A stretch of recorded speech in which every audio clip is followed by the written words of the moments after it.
আসসালামু আলাইকুম ভিউয়ার। আজকে আপনাদের সামনে আরেকটি গুরুত্বপূর্ণ টপিক নিয়ে হাজির হয়েছি। সেটি হচ্ছে হোয়াট ইজ পারচেজ রিকুইজিশন, অর্থাৎ আমরা যদি বাংলায় বলি তাহলে ক্রয় ফরমায়েশ কি।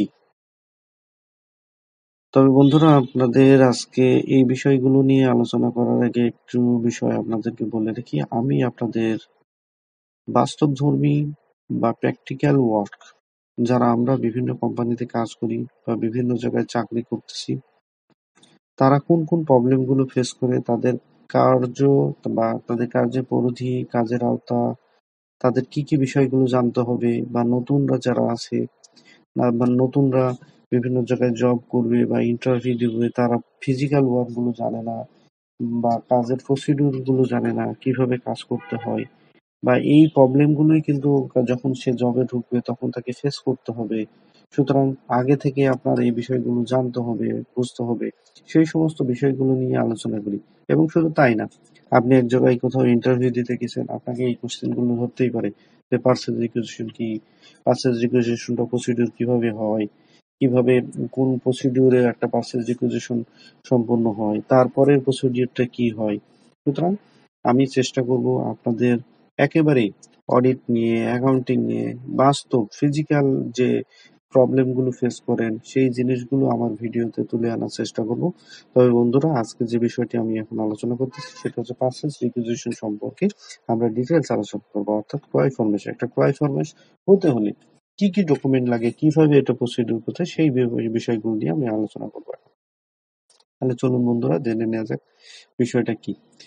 প্রথমে যে বিষয়টা আপনাদের সাথে আমি শেয়ার করতেছি সেটি হচ্ছে, দেখুন, একটা ক্রয় ফরমেশ বা পার্সেজ রিকুইজিশন মূলত একটা অফিসিয়াল ডকুমেন্ট বা ফর্ম যা ব্যবহৃত হয় পণ্য বা সেবা ক্রয়ের জন্য। তাহলে বিষয়টা বন্ধুরা আমরা এই পর্যন্ত ক্লিয়ার যে একটা পণ্য ক্রয়ের জন্য এটি একটি অফিসিয়াল ডকুমেন্ট, ধরেন একটা পেপার, যা ফর্ম যেটা ব্যবহৃত হয় কোনো পণ্য বা সেবা ক্রয়ের জন্য।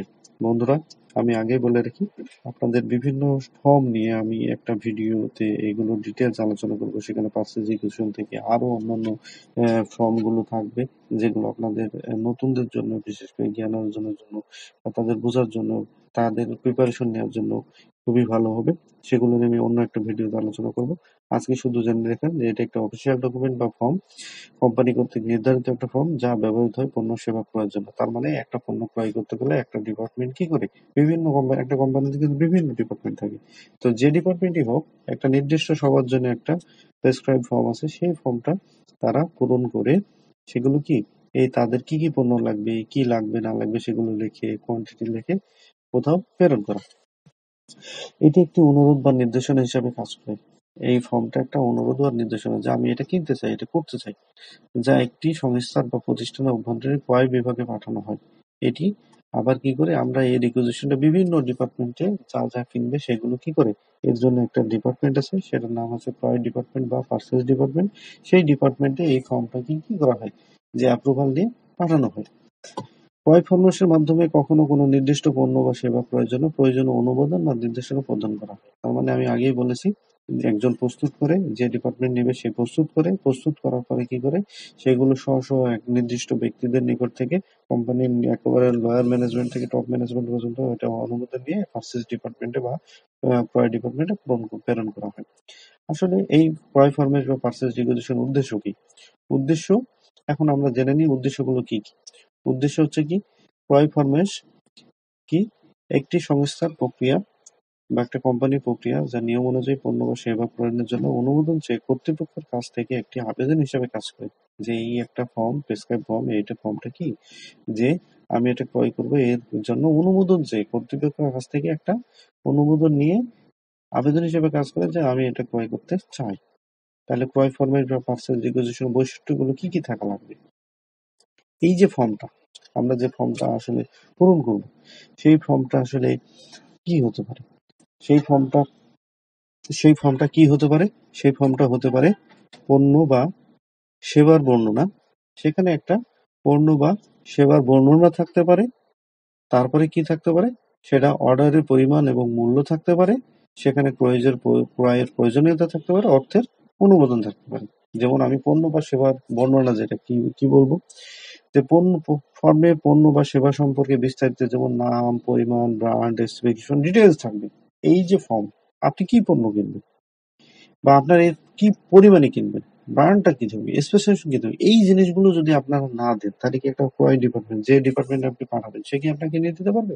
এই কারণে এই বিষয়গুলো আপনার ডিটেইলস থাকতে হবে। অর্ডারের পরিমাণ, মূল্য, কত পরিমাণে পণ্য সেবা প্রয়োজন তার আনুমানিক মূল্য আপনাকে দিতে হবে, যে না আমি এই জিনিসটা কিনতে যাচ্ছি এর আনুমানিক মূল্য হয় হিসাবে হবে, তাহলে এত টাকা পড়তে পারে। কারণ এই টাকাটা তো আবার আপনাকে কি করবে, ক্রয় ডিপার্টমেন্টে প্রেরণ করলেন, তারা তো আবার একটা টাকা তুলতে হবে অ্যাকাউন্টস ডিপার্টমেন্ট থেকে। সুতরাং তাদেরও তো জানার প্রয়োজন আছে কত টাকা লাগবে। এই জন্য একটা আনুমানিক আপনি মূল্য আপনার যেটা জানা আছে সেটা দিয়ে দিন। ক্রয়ের পর্যন্ত কেন এই পণ্য সেবা প্রয়োজন এর ব্যাখ্যা করতে হবে। কারণ আপনি যে কিনতেছেন আসলে বৈধ কিনা, আপনার দরকার কিনা, আপনি কেন কিনবেন এটা ম্যানেজমেন্ট জানবে না। এই জন্য আপনাকে প্রয়োজন পর্যন্ত ব্যাখ্যা করতে হবে। অর্থের অনুমোদন, ক্রয় ফরমেশে সাধারণত অনুমোদন সই থাকে যাতে ক্রয়ের জন্য অর্থ বরাদ্দ করা হয়। তারা এই যে কোনো পার্সেস প্রক্রিয়াটা হতে হলে অবশ্যই কি এটা অনুমোদন নিতে হবে। এই যে আমি প্রথমেই বললাম যে এইগুলো স্ব ডিপার্টমেন্ট কর্তৃক আপনি প্রস্তুত করছেন এবং এখানে কিছু অথরিটি পার্সন থাকে যাদের কাছ থেকে আপনাকে অনুমোদন নিতে হবে।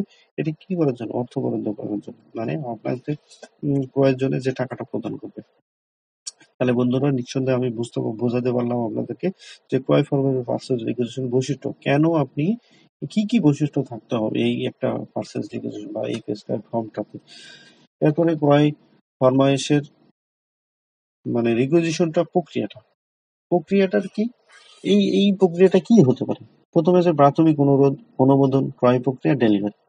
তাহলে প্রথমে কি প্রাথমিক অনুমোদন, যখন কোনো বিভাগ বা কর্মচারী একটা পণ্য বা সেবা প্রয়োজন মনে করে তখন তারা ক্রয় ফরমাইশ পূর্ণ করে পাঠান। মানে ওই যে ফর্মটা আপনি প্রয়োজন মনে করছেন, আপনি এখন কি করবেন, বিভিন্ন বিভাগ বা কর্মচারীর নিকট পণ্য সেবা প্রয়োজন মনে করে তারা ক্রয় ফরমাইশটা পূর্ণ করে ওই ফর্মটা পূর্ণ করে আপনারা পাঠাবেন, অনুমোদন নেবেন। ফর্মটি অনুমোদনের জন্য কর্তৃপক্ষের কাছে পাঠানো হয়, যেমন ক্রয় বিভাগের ম্যানেজার, অ্যাডমিনিস্ট্রেটিভ অফিসার।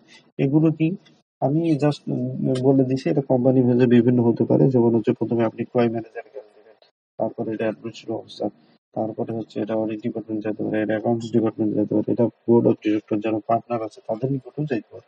সুতরাং এটা অনুমোদন নিতে হবে। এরপরে ক্রয় প্রক্রিয়া, অনুমোদন পাওয়ার পর ক্রয় বিভাগ ক্রয় প্রক্রিয়া শুরু করবে, পণ্য বা সেবা সরবরাহকারী থেকে অর্ডার দেবে। মানে এরপরে কি করবে, তাহলে আপনি প্রাথমিক কি করলেন, ফর্মটা পূরণ করে পাঠালেন, এরপরে অনুমোদন নেওয়া হলো, এরপরে ক্রয় প্রক্রিয়া, ক্রয় ডিপার্টমেন্ট এরপরে ক্রয় প্রক্রিয়া শুরু করলো বা যাদের কাছ থেকে অর্ডার দেওয়ার দরকার তাদের কাছে ক্রয়ের জন্য অর্ডার দিল। এরপরে ডেলিভারি, পরবর্তীতে সময় পণ্য সেবা সরবরাহ করা, মানে যাদের কাছ থেকে ক্রয় করলাম তারা ডেলিভারি দিল। তাহলে বন্ধুরা আমরা একটা উদাহরণের মাধ্যমে জেনে নিই। ধরা যাক একটি অফিসে নতুন কম্পিউটার কেনার প্রয়োজন, সেই অফিসের আইটি বিভাগ ক্রয় বা ফরমাইশ পার্সেস রিকোয়েজিশন পূর্ণ করলো। আপনি একটা কম্পিউটার ক্রয় করবেন, সেখান থেকে একটা আপনি রিকোয়েজিশন দিয়ে ফর্মটা পূরণ করবেন, যাতে প্রয়োজনীয় পণ্য কম্পিউটার তার স্পেসিফিকেশন উল্লেখ করা থাকে। এখানে ডিটেলস বর্ণনা টর্ণনা কি, ব্র্যান্ড নেবেন কি, কত পরিমাণ নেবেন, কয় টাকায় নেবেন, কোয়ান্টিটি কয়টা নেবেন, এগুলো ডিটেলস থাকবে। এরপর তা অনুমোদন প্রক্রিয়া শেষে ক্রয় বিভাগে পাঠানো হবে। এরপরে কি করবেন, এগুলো আপনি যথেষ্ট যে ডিপার্টমেন্ট আছে তাদের কাছ থেকে অনুমোদন নিয়ে নেবেন। অনুমোদন হওয়ার পর ক্রয় বিভাগ পণ্যটি সরবরাহের কাছ থেকে অর্ডার দিবে।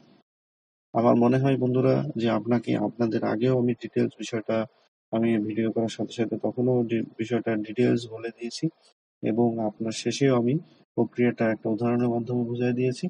তাহলে বন্ধুরা আজকে এই পর্যন্তই।